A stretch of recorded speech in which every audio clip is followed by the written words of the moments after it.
So this is your chapter 20, future continuous tense. Okay, so continuous की series में this is the last tense. Present और past हो गया है, अब हम फ्यूचर की बात करेंगे इसमें. सो इसकी आइडेंटिटी वही होती है, रहा होगा, रही होगे, रहे होंगे, इस तरह इनकी पहचान होती है. और अफर्मेटिव में जब हम बात करेंगे तो आपको अगर याद हो तो एक आपका चैप्टर था इन स्टार्टिंग जो PA1 का था, विल बी शैल बी, है ना. तो विल बी शैल बी का यूज़ सीखा था हमने. तो विल बी शैल बी हमारी हेल्पिंग वर्ब जो है वो किस टेंस की है, फ्यूचर कंटिन्यूस टेंस की हेल्पिंग वर्ब्स हैं, है ना. तो इनका यूज़ आपको पता है. और जैसा मैंने पहले बोला था, इन the continuous series what is the change among these three tenses, क्या चेंज होता है. The change is only of the helping verbs. ठीक है, मेन वर्ब में हमें ING लगाना ही होता है और उसके बाद जो सब्जेक्ट प्लस हेल्पिंग वर्ब रहता है, हेल्पिंग वर्ब बदलती हैं, मेन वर्ब में ING लग जाता है प्लस ऑब्जेक्ट आ जाता है. नेगेटिव इंटरोगेटिव सेम रहता है, जस्ट चेंज क्या होता है, हेल्पिंग वर्ब. तो फ्यूचर कंटिन्यूस की हेल्पिंग वर्ब होती है विल बी शैल बी. ठीक है, तो हम यहाँ पे सब्जेक्ट की जब बात करते हैं तो सबसे पहले सब्जेक्ट लिया जाएगा, फिर विल बी शैल बी कैसे लगेगा. तो फ्यूचर को लेके मैंने आपको बताया था कि शैल का यूज़ I और V के साथ होता है और बाकी सारे ही सब्जेक्ट्स के साथ में विल का यूज़ होता है. तो यहाँ पे बहुत ज़्यादा चूज़ी नहीं है कुछ भी कि आपको बहुत सोचना पड़ेगा. केवल I V को सेपरेट रखिए फॉर शैल, ठीक है, और बाकी विल के लिए आप कोई और भी सब्जेक्ट होगा तो विल लगा देंगे.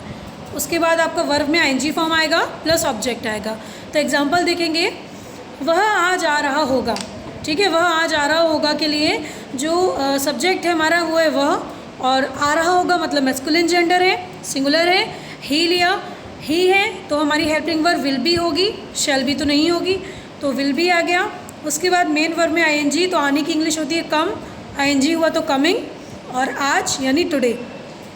अब आप कहेंगे मैम टुडे है तो वो तो प्रेजेंट हो गया, लेकिन अगर हम आज के लिए कहें तो आज भी अगर हम शाम की बात करें, हम दिन के टाइम में शाम की बात करें तो वो भी तो फ्यूचर ही है ना. फ्यूचर से मतलब अगला दिन नहीं होता, जो समय अभी नहीं चल रहा है उससे आगे के हम किसी भी समय की बात करेंगे तो वो फ्यूचर हो जाएगा. भले हम 1 घंटे बाद की बात करें तो वो फ्यूचर हो जाएगा, है ना. तो वही है कि he will be coming today. अगला देखेंगे, प्लूरल सब्जेक्ट अगर हो तो वे कहानी सुना रहे होंगे, तो वे की इंग्लिश होती है दे प्लूरल है तो उससे कोई मतलब ही नहीं है. यहाँ सिंगुलर प्लूरल देखना ही नहीं है फ्यूचर में, सिर्फ क्या देखना है IV और बाकी के अलग सब्जेक्ट्स जो और सब्जेक्ट्स हैं वो, और IV है तो शैल, बाकी सबके संग will. So they will be. उसके बाद हमारा मेन वर्ब क्या है, सुनाना. अच्छा, कहानी सुनाना को जैसे मैंने अभी बताया था, we are not forming the sentences by going word to word.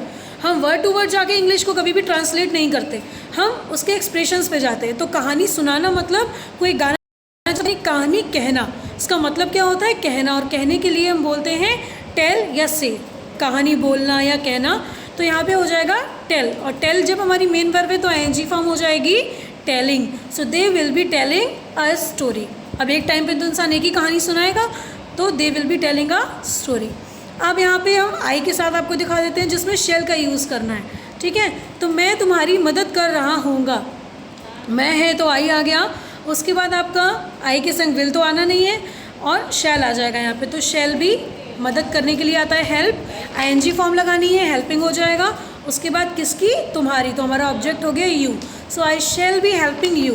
As I told you कि हम मॉडर्न इंग्लिश में I के संग विल का यूज़ करते हैं.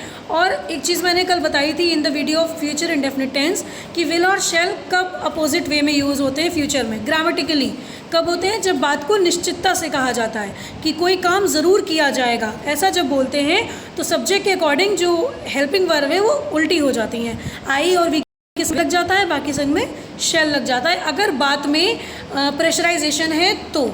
ठीक है, ये तो ग्रामेटिकल रूल हो गया. और I के संग विल हम जेन्युइन अपनी लैंग्वेज में यूज़ करते हैं इन आवर स्पीकिंग स्किल्स. ठीक है, तो ये हो गया अफर्मेटिव के फॉर्मूला के संग example.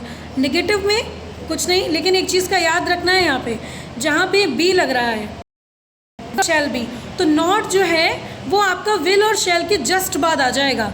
Will be not, shell be not नहीं होगा, फिर नॉट एंड देन बी. ये कुछ ऐसे पॉइंट्स हैं जो आपको याद रखने वाले हैं. जो कॉमन है वो तो कॉमन है, उसमें आप अगर एक को लेंगे तो सारी चीज़ें अपने आप कवर अप हो जाएंगी. लेकिन जो अलग है that you have to copy from here कि विल और शैल के बाद बी लगता है इन द कंटिन्यूस टेंस, लेकिन नेगेटिव में विल और शैल और बी के बीच में नॉट आ जाता है, will not be, shell not B. ठीक है, प्लस वर्ब में ING फॉर्म आ जाएगी प्लस ऑब्जेक्ट. फॉर एग्जाम्पल, बीमारी नहीं फैल रही होगी, ठीक है, तो बीमारी जो है हमारा सब्जेक्ट है, तो बीमारी की इंग्लिश होती है डिसीज़, तो the disease will not be, फैलने की इंग्लिश होती है स्प्रेड, ठीक है, आईएनजी फॉर्म हो गया spreading, so the disease will not be spreading. उसके बाद दूसरा है नेगेटिव में, मैं उस पर नहीं चिल्ला रहा हूँगा, I shall not be, shall be not नहीं आएगा, बहुत अच्छे से याद रखिएगा, जब भी बीन लग जाता है, अभी आप आगे सेंटेंस पढ़ेंगे परफेक्ट कंटिन्यूअस के जिसमें will have been, shall have been हो जाता है, तब भी will have not been, shall have not been, यानी जो होने की जो इंग्लिश लगती है बी और बीन, नॉट इनसे पहले आता है, इनके बाद नहीं आता, ठीक है। So I shall not B चिल्लाने की हो जाती है शाउटिंग, ठीक है, तो चिल्लाकर रोना क्राई होता है, लेकिन किसी पर चिल्लाना, बिना रोए चिल्लाना शाउट होता है। So I shall not be shouting on him. अब हम बात करेंगे interrogative, first type of interrogative जो क्या से शुरू होने वाले सेंटेंसेस होते हैं। सो इन दीज सेंटेंसेस, जैसा हमेशा मैंने बोला है कि in the first type of interrogative firstly we will use the helping verb. हर तरह के टेंस में, सारे ही टेंसेस में जब भी इंटरोगेटिव फर्स्ट टाइप फॉर्म करना होता है तो पहले आती है हेल्पिंग वर्ब। तो हमारी हेल्पिंग वर्ब क्या है इसमें, विल बी, शैल बी, लेकिन इंटरोगेटिव में भी एक चीज़ याद रखने वाली है कि विल बी शैल बी पूरा पूरा नहीं आएगा, सिर्फ विल और शैल आएगा स्टार्टिंग में, फिर सब्जेक्ट आएगा, फिर बी लगेगा। तो बी को एक तरह का सेपरेशन देखना पड़ता है, सेपरेशन जानते हैं ना, अलगाव, अलग होना पड़ता है विल और शैल से इन द नेगेटिव सेंटेंस और इन द इंटरोगेटिव सेंटेंस, अलग होना पड़ता है।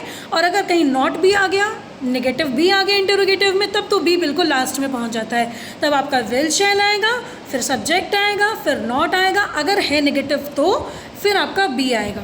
ओके, तो यही आपका फॉर्मूला कह रहा है यहाँ पे कि विल या shall according to the subject, plus आपका सब्जेक्ट, प्लस नॉट अगर दिया है तो, प्लस बी, प्लस वर्ब के NG form, plus object and then question mark which is very very necessary in the interrogative sentences.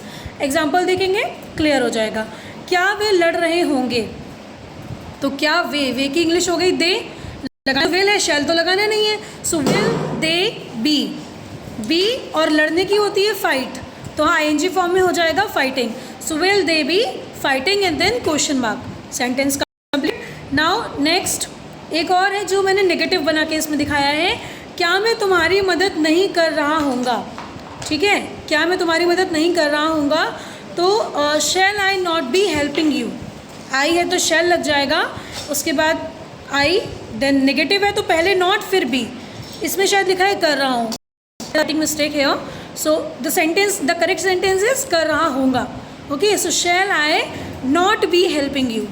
Okay, second type जब आएंगे interrogative में तो बीच में क्वेश्चन वर्ड जो आता है फॉर्मूला वैसा ही रहेगा, will shall subject plus not दिया हो तो प्लस बी, देन वर्ब के NG form, then object, but what we are going to add question word, सबसे पहले आ जाएगा question word in the second type of interrogative. तो एग्जाम्पल है, वे क्या पी रहे होंगे, तो हमारा क्वेश्चन वर्ड क्या है सेंटेंस के बीच में, क्या के लिए आ जाएगा वॉट, उसके बाद वे है तो विल आएगा, वॉट विल, फिर हमें सब्जेक्ट चाहिए दे आएगा, उसके बाद नॉट तो इसमें है ही नहीं तो नॉट नहीं लगाएंगे, बी हो जाएगा, so what will they B, और पीने की होती है ड्रिंक, आईएनजी फॉर्म हो गई drinking, so what will they B drinking. Here you can see we are not having the object in the sentence, object नहीं है, दिस इज इंट्रांसिटिव वर्ब, कौन सा है इंट्रांसिटिव वर्ब, इसलिए मैं आपको टाइम पे बता रही हूँ where we'll find the intransitive verb, तो आप जब एग्जांपल देखेंगे तो अपने आप समझ जाएंगे और ये चीज़ आपके दिमाग में भी बनी रहेगी। तो वर्ब भी नहीं भूलेंगे आप, that what two kinds you have read about the verb, कौन से दो प्रकार की वर्ब आपने पढ़ी थी, आपके दिमाग में रहेगा, जिसको ऑब्जेक्ट चाहिए वो ट्रांसिटिव, जिसको नहीं चाहिए वो इंट्रांसिटिव। ओके, तो ये फर्स्ट वाला सेंटेंस आपका इंट्रांसिटिव वर्ब का है। अगला देखेंगे जो नेगेटिव भी है, तुम कहाँ नहीं जा रहे होगे, ठीक है, तो कहाँ हमारा क्वेश्चन वर्ड है, वेयर हो गया, यू है, तुम के लिए यू आएगा तो विल लग जाएगा, वेयर विल यू, सब्जेक्ट के बाद नॉट, उसके बाद बी, ठीक है, तो where will you not be, और जाने की गोइंग। ओके, तो यहाँ पे हमारे सारे टाइप्स खत्म हो गए हैं सेंटेंसेस के with the formula.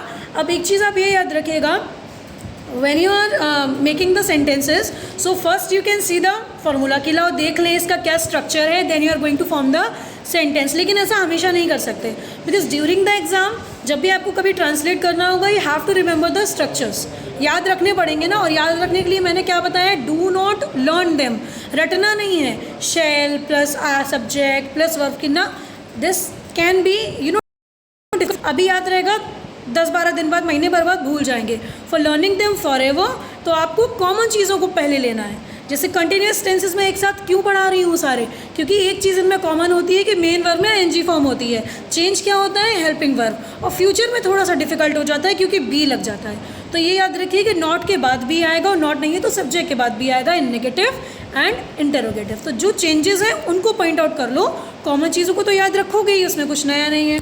So here the continuous series is completed, present past and future तीनों कंप्लीट हो गए हैं। नेक्स्ट वीडियो में मैं आपसे मिलूंगी with the perfect series. Okay, so thank you, and if you have not got anything then you can ask me on the WhatsApp group.